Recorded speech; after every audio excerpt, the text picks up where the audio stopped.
Welcome to English Undiluted, where we bring you English in its purest form. I actually thought of making this video in order to help some students facing any type of exam from O-level to IELTS. Surely you'll see that the highest amount of marks in an exam is awarded for the writing section. Commonly, the task is for you to write an essay.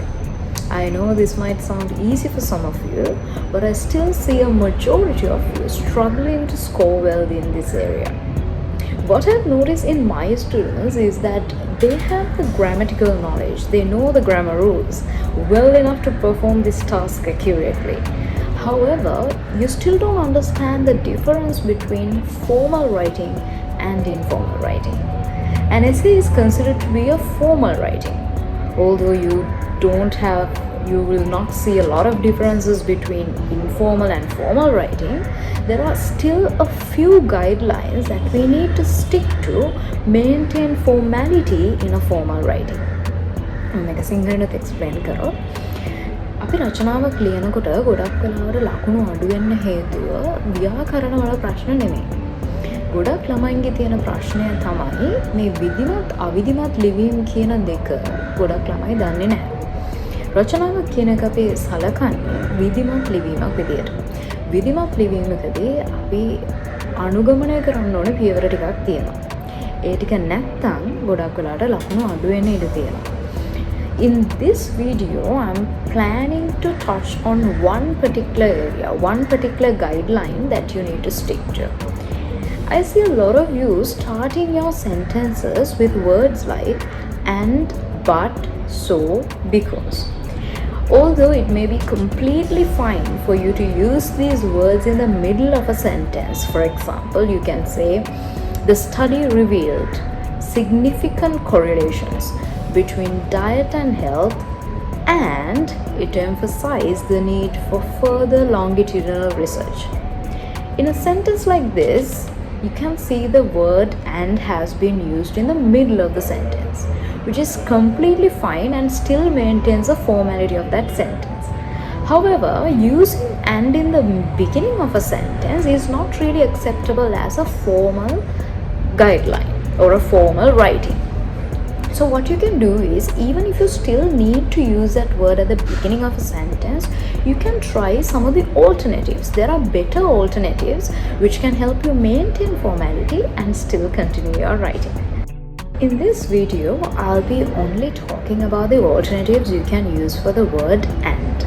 The rest of the words will be discussed in the coming videos. So let's look at the first word. Moreover. Moreover. This is a word that you can use when you want to strengthen a point that has already been said. කලින් කියපු point එකක්ම තවත් ශක්තිමත් කරන්න, solidify කරන්න ඕනේ නම් moreover කියන වචන අපිට පාවිච්චි කරන්න පුළුවන්. Let's look at an example. It was a successful experiment. Moreover, it provided insights for future research. Here you can see the second sentence actually strengthens what was said before. So this is a good alternative for the word and. The next word is furthermore.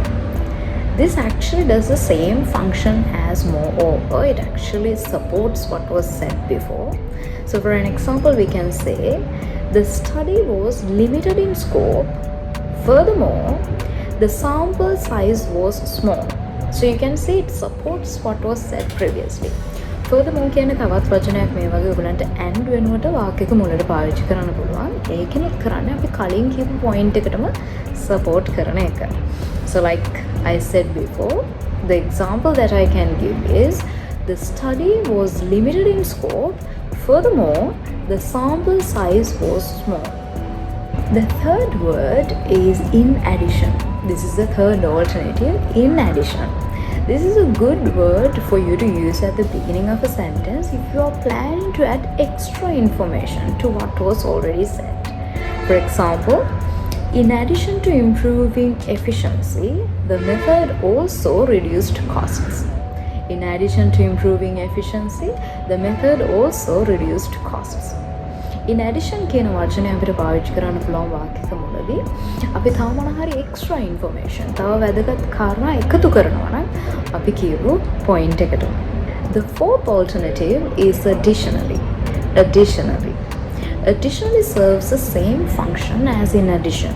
So you can add some extra information to what was already said using this word. Let's look at an example. The framework is theoretically sound. Additionally, it has been tested in practice. Here you can see the second sentence actually adds information to what was said before. Additionally කියන එකෙත් in addition කියන වචනයත් ඇත්තටම ලොකු වෙනසක් නැහැ. ඒ දෙකෙන්ම කරන එකම කාර්යය. අපිට මොනවා හරි අමතර information එකක් add කරන්න ඕන නම් දැන්ටත් කියපු දෙයකට අපිට මේ වචනේ use කරන්න පුළුවන්. ඒකත් හොඳ alternative එකක් and වෙනුවට. The fifth and the final alternative I want to leave with you today is similarly. You can use this word wherever you want to draw parallels or show a comparison between information. So, for example, you can say the first model failed to predict outcomes. Similarly, the second model lacked accuracy. The first model failed to predict outcomes. Similarly, the second model lacked accuracy. So you can see it's a comparison of two information. Similarly කියන වචනය අපිට පාවිච්චි කරන්න පුළුවන් මොන හරි තොරතුරු දෙකක් සංසන්දනය කරනවා නම් නැත්නම් සංසන්දනාත්මක විදිහට ප්‍රසන්ට් කරනවා නම් මේ වචනේ පාවිච්චි කරන්න පුළුවන් similarly කියන වචනේ. ඉතින් මම මේ කියපු alternatives පාවිච්චි කරන්න and වෙනුවට ඔයගොල්ලෝ වාක්‍යක මුලදී and කියන එක පාවිච්චි කරන්න ඕන නම්. I really hope that you'll take this into consideration and I believe that this supported you. So practice well before you face your next examination.